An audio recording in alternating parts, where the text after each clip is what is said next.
Халықаралық Тараз инновациялық институтында еңбек нарығына қажетті және жұмыс берушілердің ұсыныстары негізінде жасақталған қажетті білім беру бағдарламалары бойынша мамандар даярлануда.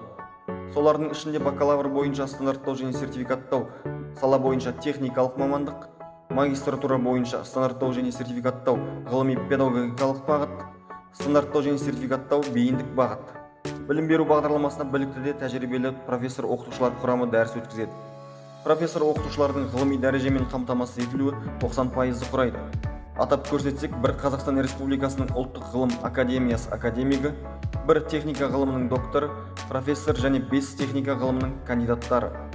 Білім беру бағдарламасында оқитын студенттер 2 кафедра филиалында тәжірибелерін шыңдайды.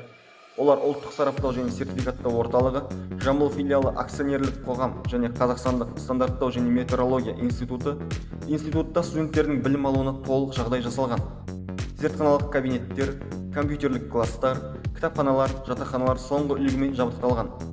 Халықаралық Тараз инновациялық институтында стандарттау және сертификаттау сала бойынша іске асырылып отырған білім беру бағдарламасы өңірлік еңбек нарығының түрлі зерттеу, қайта өңдеу және ауыл шаруашылығы салаларындағы Қазақстан Республикасы білім және ғылым министрлігінің заңдары мен нормативтік құжаттарын талдау негізінде әзірленген.